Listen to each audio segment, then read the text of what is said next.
नमस्कार दोस्तों, यूडेस पोर्टल पर एकेडमिक ईयर 2025-26 के लिए school profile and facility modules को एक्टिव कर दिया गया है। अब आप लोगों को यूडेस पोर्टल पर अपनी स्कूल की जो प्रोफाइल है और जो आपके विद्यालय में जो फैसिलिटी है उसकी यूडेस पोर्टल पर आप लोगों को एंट्री करनी होगी। तो आज के इस वीडियो में मैं आप लोगों को बताने वाला हूँ कि किस प्रकार से आप लोग अपनी स्कूल की प्रोफाइल को अपडेट कर सकते हैं, साथ में आपके विद्यालय में जितनी भी फैसिलिटी है उस फैसिलिटी को यूडेस पोर्टल पर किस प्रकार से अपडेट करना है। और इस बार यूडेस पोर्टल को थोड़ा सा इजी और सिंपल बनाया गया है। पिछले एकेडमिक ईयर पर यूडेस पोर्टल पर बहुत सारी जानकारी मांगी जाती थी और वो जो जानकारी थी वो किसी भी काम की जानकारी नहीं होती थी, लेकिन इस बार यूडेस पोर्टल को थोड़ा सा अपडेट कर दिया गया है। और अपडेट करने के बाद में जो चीजें अनावश्यक रूप से यूडेस पोर्टल पर थी, जिसकी एंट्री हम लोगों को करनी होती थी, उसको यहाँ से हटा दिया गया है और यहाँ पर कुछ नए ऑप्शन भी ऐड कर दिए गए हैं। तो इन सब बातों की जानकारी आज की इस वीडियो में हम लोग जानने वाले हैं। इससे पहले यदि आप लोग मेरे चैनल पर पहली बार आए तो मेरे चैनल को सब्सक्राइब कर लीजिएगा, ताकि यूडेस पोर्टल से संबंधित आगे आने वाली जो भी ऑनलाइन ऑफलाइन अपडेट होती है उसकी जानकारी सबसे पहले आप तक पहुंचती रहे। तो सबसे पहले यूडेस पोर्टल के प्रोफाइल एंड फैसिलिटी मॉड्यूल्स में लॉगिन होने के लिए आप लोगों को गूगल पे सर्च करना है यूडेस प्लस।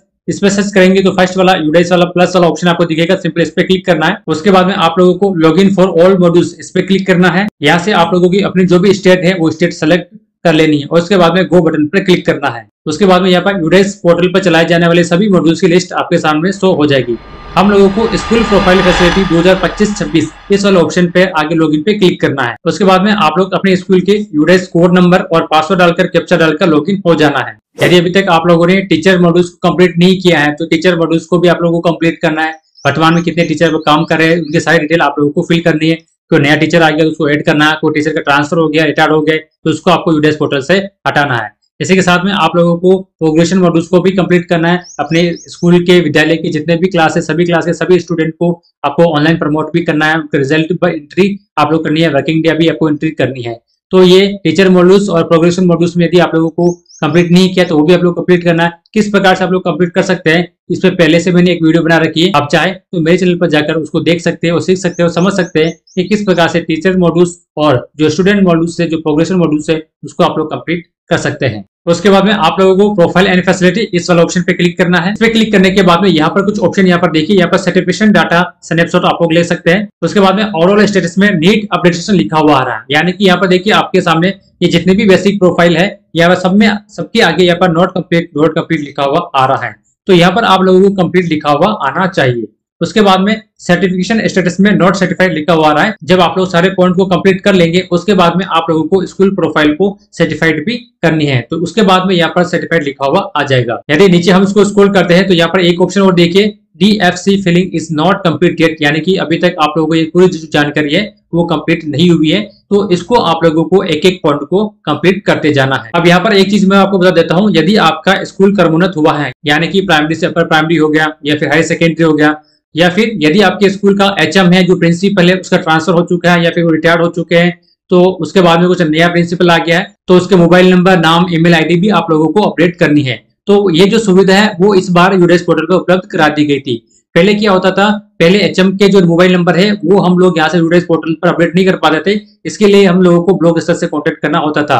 लेकिन इस बार HM के यानी कि प्रिंसिपल के जो मोबाइल नंबर है, नाम है, उसकी डिटेल जो है आप लोग यूडेस पोर्टल पर ही अपडेट कर सकते हैं। तो पहले मैं आप लोगों को HM के मोबाइल नंबर, नाम किस प्रकार से अपडेट करना है उसकी जानकारी दे देता हूँ। उसके बाद हम लोग स्कूल प्रोफाइल अपडेट करना सीखेंगे। अब क्लिक करने के बाद में आपकी स्कूल से संबंधित सारी डिटेल आपकी स्क्रीन पे शो हो जाएगी। उसका एड्रेस, स्कूल का नाम, है ना, डिस्ट्रिक्ट, ये सारी जानकारी यहाँ पर शो हो जाएगी। ईमेल आईडी, संस्था प्रधान का नाम, संस्था प्रधान की ईमेल आईडी, सारी जानकारी आपकी स्क्रीन पे शो हो जाएगी। अब इसमें से आपको कुछ करेक्शन करना है तो आप लोग यहाँ पर देखिए, can be updated school directory management portal, इस पे आपको सिंपल क्लिक हेयर लिखा हुआ है, इस पे आपको क्लिक कर देना है। क्लिक करने के बाद में फिर से आप लोगों को यहाँ पर लॉगिन करना है। उसके बाद में यहाँ पर देखिए स्कूल डिटेल से संबंधित 4 ऑप्शन आपके स्क्रीन पर दिखाई दे रहे होंगे। सबसे पहले है कॉन्टैक्ट डिटेल, एडिशनल डिटेल्स, है ना, लैंग्वेज थॉट, ये भी आप लोग यहाँ से करेक्शन कर सकते हैं, लोकेशन डिटेल भी अपडेट कर सकते हैं। तो आप लोगों को यदि संस्था प्रधान चेंज हुआ यानी प्रिंसिपल चेंज हुआ है तो आप लोगों को कॉन्टैक्ट डिटेल वाले ऑप्शन पर क्लिक करना है, यानी कि यहाँ पर देखिए व्यू वाला ऑप्शन दिखाई दे रहा होगा, इस पर आपको सिंपल क्लिक करना है। क्लिक करने के बाद में यहाँ पर देखिए स्कूल कॉन्टैक्ट और हेड ऑफ स्कूल की जानकारी आपके स्क्रीन पर यहाँ पर शो हो रही है।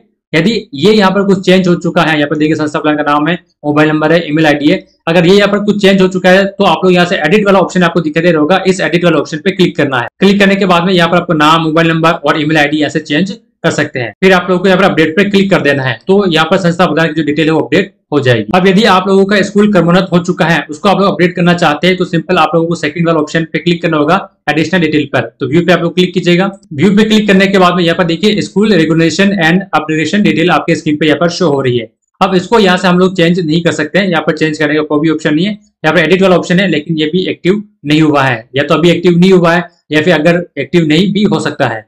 तो यदि आप लोगों का स्कूल क्रमोन्नत हुआ है और आप लोग अपने यूडेस पोर्टल पर उसको अपडेट करवाना चाहते हैं, तो आप लोगों को ब्लॉक स्तर से या फिर डिस्ट्रिक्ट स्तर से कॉन्टेक्ट कर इसको अपडेट करवाना होगा। तो इस प्रकार से आप लोग अपना संस्था विद्यालय का नाम और मोबाइल नंबर अपडेट कर सकते हैं। अब वापस से हम लोग स्कूल प्रोफाइल पर आ जाते हैं। तो स्कूल प्रोफाइल पर आने के बाद में ये पूरी जानकारी आप लोगों को देख लेते हैं, बहुत ही सिंपल सी जानकारी है। तो इसमें फिलहाल अभी यहाँ पर चेंज करने का कोई भी ऑप्शन नहीं, आप लोग उसको एक बार देखना है। अगर चेंज है तो अभी मैंने जो आप लोगों पर बताया है उसी तरह से आपको चेंज कर सकते हैं। यदि ये पूरी जानकारी सही है तो आप लोगों को मार्क एक्स कंप्लीट इस पे क्लिक करना है। उसके बाद में यहाँ पर देखिए 1.1 से 1.30 तक की जानकारी इस वाले ऑप्शन में आ चुकी है। अब 1.31 से 1.39 की जो जानकारी है उसको आप लोग फिल करने के लिए सिंपल आपको सेकंड वाला ऑप्शन पे क्लिक करना है। तो यहाँ पर अब आप लोगों को स्कूल की अदर डिटेल फिल करनी होगी। यदि ये पूरा देखिए अंग्रेजी में लिखा हुआ आ रहा है, यदि यहाँ पर आप लोग कुछ समझ में नहीं आ रहा तो उसको हिंदी में करना चाहते हैं तो यहाँ पर ऊपर देखिए लैंग्वेज इंग्लिश कर रखी है, यहाँ से आप लोग हिंदी में करना चाहेंगे तो हिंदी में ये पूरा पोर्टल आपके स्क्रीन पर शो हो जाएगा। जैसे कि यहाँ पर मैं हिंदी में करके बताता हूँ आप लोगों को। तो देखिए यहाँ पर ये पूरा हिंदी में आ चुका है। आप लोग हिंदी में, यदि आप लोगों को अंग्रेजी में समझ में नहीं आ रहा है तो आप लोग हिंदी में भी इसको कर यूडेस पोर्टल को कंप्लीट कर सकते हैं। तो यहाँ पर देखिए हम लोगों ने स्कूल की बेसिक प्रोफाइल को अपडेट कर दिया था, तो यहाँ पर कंप्लीट लिखा हुआ आ चुका है। अब हम लोग सेकंड वाले ऑप्शन पे क्लिक करेंगे, स्कूल अदर। तो यहाँ पर देखिए सिंपल सी जानकारी मांगी गई है, वो आप लोग एक एक करके इसको आपको पढ़ते जाना है और हाँ नाम में जवाब देते जाना है। जैसे कि क्या स्कूल उच्च प्राथमिक स्तर पर कोई पूर्व व्यवसायिक पाठ्यक्रम प्रदान करता है तो हाँ, वरना नहीं कर देना है। उसके बाद में क्या स्कूल के समय के बाद में कोई कौशल प्रशिक्षण केंद्र चलता है, हाँ चलता है तो हाँ करना, वरना नहीं चलता है। क्या आपका जो स्कूल है वो आवासीय है, यदि आवासीय है तो आप लोगों को यहाँ पर देखिए कंप्लीट रेजिडेंस वाला ऑप्शन भी है, पार्सली रेजिडेंस का ऑप्शन भी है और नॉट रेजिडेंस का ऑप्शन भी है। यदि आप लोगों का जो स्कूल है वो रेजिडेंस है तो इस पर आप लोग क्लिक करेंगे तो यहाँ से कुछ नीचे और भी ऑप्शन यहाँ पर एक्टिव हो जाएंगे, उसको आप लोग यहाँ से फिल कर दीजिएगा। फिलहाल मेरी स्थिति में ऐसा नहीं है तो यहाँ पर मैं नॉन रेजिडेंस कर देता हूँ। तो इस प्रकार से यहाँ पर देखिए कुछ जानकारी दी गई, इसको आप लोगों को एक एक पॉइंट को पढ़ते जाना है और इसको फिल करते जाना है। ज्यादा यहाँ पर कुछ हार्ड नहीं है, बिल्कुल सिंपल सी जानकारी यहाँ पर पूछी गई है। तो इसको आप लोगों को एक बार पूरी तरह से अच्छी तरह से देखकर जो जानकारी मांगी गई है उस जानकारी को फिल कर देना है। और यहाँ पर आप लोगों को जमा करे और अगला यानी कि सेव करे एंड नेक्स्ट इस वाले ऑप्शन पे क्लिक कर देना है। उसके बाद में अगली डिटेल आप लोगों को भरनी है, आंगनवाड़ी, एसएमसी और एसडीएमसी और अन्य कुछ संबंधित जानकारी है वो आप लोगों को यहाँ पर फिल करनी है। तो यहाँ पर भी देखिए सिंपल सी जानकारी पूछी गई है, क्या विद्यालय केंद्र स्कूल परिसर में संचालित है, यानी कि आपके स्कूल के अंदर ही आंगनवाड़ी चल रही है तो आपको हाँ करना है, वरना आप लोगों को यहाँ पर नहीं कर देना। हाँ करेंगे तो नीचे और ऑप्शन ओपन हो जाएंगे, उसकी डिटेल भी आप लोगों को फिल करनी होगी।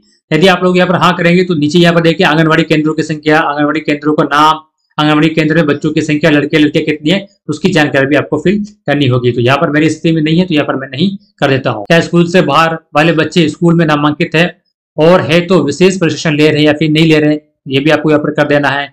और इसी तरह से यहाँ पर देखिए उपचारात्मक शिक्षण में भाग लेने वाले छात्रों की संख्या, शिक्षा में सुधार के लिए कक्षाओं में भाग लेने वाले छात्रों की संख्या। इस प्रकार से गत शैक्षणिक वर्ष के दौरान स्कूल के दौरों का ब्यौरा भी आप लोगों को यहाँ पर देना है। तो ये बिल्कुल सिंपल सी जानकारी है ना, आप लोग उसको पढ़ते जाना है और जो भी जानकारी यहाँ पर मांगी गई है वो आप लोगों को यहाँ पर फिल कर देनी है। उसके बाद अगला ऑप्शन आ जाता है निःशुल्क पाठ्य पुस्तक, शिक्षण अधिगम सामग्री, खेल सामग्री, है ना, वर्तमान शैक्षणिक वर्ष में यानी अभी जो चल रहा है यानी कि सत्र 2025-26 के अनुसार, और ग्रेडेड पूरक सामग्री पिछले शैक्षणिक वर्ष के लिए की उपलब्धता की जानकारी आप लोगों को यहाँ पर देनी है। तो सबसे पहला ऑप्शन है यहाँ पर निःशुल्क पाठ्य पुस्तक का एक पूरा सेट प्राप्त कर लिया, प्राथमिक स्कूल के लिए हुआ कि नहीं हुआ, उच्च प्राथमिक के लिए हुआ कि नहीं हुआ है, तो यहाँ पर हाँ नाम आपको जवाब देना है। चालू शैक्षणिक वर्ष में पाठ्य पुस्तक कब प्राप्त हुई है उसकी जानकारी आपको लिखनी है, तारीख आपसे सेलेक्ट कर लेनी है। उसके बाद में विद्यालय में प्रत्येक ग्रेड के लिए टीएलएम सामग्री है या नहीं है, हाँ नाम में जवाब देना है। तो बिल्कुल सिंपल सी जानकारी है, यहाँ पर आप लोगों को हाँ नाम में जवाब देते जाना है और उसके बाद में जमा करें और अगला इस पे आपको क्लिक कर देना है। उसके बाद अगला पॉइंट है शिक्षण अधिगम और सामग्री आदि पर प्रमुख प्रदर्शन संकेतक आप लोगों को यहाँ पर देने हैं। सबसे पहले आ जाएगा कुल सर्जित सीखने के परिणामों आधारित मूल्यांकन मदों की संख्या आपको लिखनी है कक्षा 6, 7, 8 के लिए। अब देखिए यहाँ पर 9, 10, 12 के लिए यहाँ पर शो नहीं हो रहा क्योंकि यहाँ पर जो स्कूल है वो प्राइमरी स्कूल है। यदि आपके 9, 10, 12 स्कूल भी है तो इसमें भी ये आगे ओपन हो जाएगा और कुछ नए ऑप्शन भी आप लोगों को देखने को मिल सकते हैं। उसके बाद में क्या विद्यार्थियों के लिए पोर्टफोलियो, है ना, आवासीय प्रयोगशालाएं, प्रश्नोत्तरी, वाद विवाद जैसी प्रतियोगिता करवाई जा रही है कि नहीं करवाई जा रही है, यहाँ पर आप लोगों को हाँ नाम में जवाब देना है। उसके बाद में साइबर सुरक्षा पर कितने छात्रों ने ट्रेनिंग ली है वो आप लोग यहाँ से लिख सकते हैं। उसके बाद में मनोसामाजिक पहलुओं पर प्रशिक्षण प्राप्त करने वाली संख्या भी आप लोग यहाँ पर लिखनी है। उसके बाद में जमा करें और अगले पे क्लिक करना है। अगला जो ऑप्शन है वो स्कूल सुरक्षा से संबंधित है ना, सभी प्रकार के स्कूलों के लिए। तो या तो सिंपल सा है, आप लोगों को यस नो में जवाब देते जाना है ना। स्कूल आपदा प्रबंधन की योजना विकसित की गई है, हाँ ना में जवाब देना है ना। स्कूल में सीसीटीवी कैमरे है कि नहीं है। उसके बाद में क्या स्कूल ने प्रदर्शन बोर्ड पर सुरक्षा दिशा निर्देश किए है कि नहीं किए। यहाँ पर आप लोगों को हाँ और ना में जवाब देते जाना है और 7 नेक्स्ट पर क्लिक कर देना है। उसके बाद में आपके विद्यालय में कितना पैसा प्राप्त हुआ है और उन पैसों को आप लोगों ने कहाँ पर खर्च किया है उसकी जानकारी आप लोगों को यहाँ पर देनी है। जैसे कि आपको स्कूल ग्रांट कितनी प्राप्त हुई, कितने आप लोगों ने खर्च कर दिए, लाइब्रेरी ग्रांट मिली है तो वो भी आपको लिखनी है ना। खेल कूद सामग्री के पैसे मिले तो वो आप लोगों पर लिखने हैं। इसी प्रकार से यदि आप लोगों को किसी एनजीओ से प्राप्त हुए तो वो भी आप लोग लिख सकते हैं। किसी ने आपको डोनेट किया आपके विद्यालय में तो उसकी भी जानकारी आप लोग यहाँ पर दे सकते हैं। उसके बाद आप लोगों ने कितने पैसे खर्च कर दिए है ना, टीचर्स पर, कंस्ट्रक्शन वर्क पर, अदर्स पर या फिर मेंटेनेंस पर, तो उसकी जानकारी भी आपको यहाँ पर फिल करनी है और सेव एंड नेक्स्ट पर क्लिक कर देना है। उसके बाद में आप लोगों को क्लासरूम की एंट्री करनी है, यानी कि फिजिकल फैसिलिटी की आप लोग यहाँ पर एंट्री करनी है। Status of present school building, आपकी स्कूल की बिल्डिंग कैसी है, गवर्नमेंट है, प्राइवेट है, रेंट पे, वो आपको सिलेक्ट कर लेना है। उसके बाद में यहाँ पर आप लोगों को कच्चा रूम पक्का रूम के बारे में जानकारी देनी है। उसके बाद में आप लोगों को यहाँ पर अपने स्कूल का जो ब्लॉक सिस्टम है उसके बारे में आपको जानकारी देनी है। पक्का ब्लॉक है या फिर कच्चा ब्लॉक है उसकी आपको लिखनी है। उसके बाद में यहाँ पर देखिए और भी बहुत सारे ऑप्शन यहाँ पर आपको दिए गए हैं ना। और उसके बाद में क्लासरूम की जानकारी देना, प्राइमरी के लिए कितने, अपर प्राइमरी के लिए कितने। तो ये सब जो सारी जानकारी वो क्लासरूम से संबंधित है। तो क्लासरूम से संबंधित जो भी आपको जानकारी है, पंखे कितने, ऐसी कितनी है ना, और वो सारी जानकारी आप लोगों को यहाँ पर फिल कर देनी है। और उसके बाद यहाँ पर सिंपल सेव नेक्स्ट पे क्लिक कर देना है। उसके बाद में आप लोगों को टॉयलेट फैसिलिटी से संबंधित कुछ जानकारी है, वो जानकारी आप लोगों को यस नो में जवाब देना है। यहाँ पर आपको संख्या भी लिखनी है, वर्किंग कितने, नॉन वर्किंग कितने, तो ये सारी जानकारी आपको यहाँ पर फिल कर देनी है। उसके बाद में आप लोगों को सबसे लास्ट में सेव नेक्स्ट पे क्लिक करना है। उसके बाद में फिजिकल फैसिलिटी एंड इक्विपमेंट के बारे में आपको देना है कि यहाँ पर बोर्डिंग है, हॉस्टल है, रेजिडेंस है। तो यदि आप यहाँ पर यस करेंगे तो नंबर ऑफ सीट भी आपको यहाँ पर लिखनी होगी। उसके बाद में यहाँ पर साइंस सीट, मैथ्स सीट है ना, बायोमेट्रिक डिवाइस है या नहीं है, यस तो में आपको जवाब देना है और सेव नेक्स्ट पे क्लिक करना है। उसके बाद में यहाँ पर कंप्यूटर और डिजिटल उपकरण से आप लोगों को संबंधित यहाँ पर जानकारी देनी है कि लैपटॉप कितना है, डेस्कटॉप कितना है ना, ये सारी जानकारी देना है। प्रोजेक्टर है कि नहीं है, प्रिंटर, स्कैनर, इन सभी के बारे में आप लोगों को यहाँ पर जानकारी फिल करनी है। और उसके बाद में यहाँ पर आपको सबसे लास्ट में फाइनल में सेव कर देना है। उसके बाद आप लोगों को डिटेल रिपोर्ट कार्ड डाउनलोड करने लिखेगा, या आप डाउनलोड कर सकते हैं, स्कूल रिपोर्ट कार्ड भी डाउनलोड कर सकते हैं। लेकिन फिलहाल अभी ये ऑप्शन एक्टिव नहीं हुआ है, जब भी एक्टिव होगा तब आप लोग डाउनलोड कर सकते हैं। और इसी के साथ में प्रोफाइल एंड फैसिलिटी को सर्टिफाइड करने का ऑप्शन भी यहाँ पर स्क्रीन पर नजर आ जाएगा। ये अभी फिलहाल एक्टिव नहीं हुआ है इसलिए यहाँ पर नजर नहीं आ रहा है। तो जैसे ही एक्टिव हो जाएगा उसको आप लोग सर्टिफाइड कर देना। सर्टिफाइड करने के बाद में आप लोगों को जो यूडेस पोर्टल पर जो स्कूल और प्रोफाइल फैसिलिटी मॉड्यूल्स है वो पूरा कंप्लीट हो जाएगा। इस प्रकार से आप लोग school profile and facility modules को कंप्लीट कर सकते हैं। यदि वीडियो अच्छी लगी तो लाइक एंड शेयर कीजिएगा, और यदि आप लोग मेरे चैनल पर पहली बार आए तो मेरे चैनल को सब्सक्राइब कर लीजिएगा ताकि इस तरह की महत्वपूर्ण जानकारी सबसे पहले आप तक पहुंचती रहे।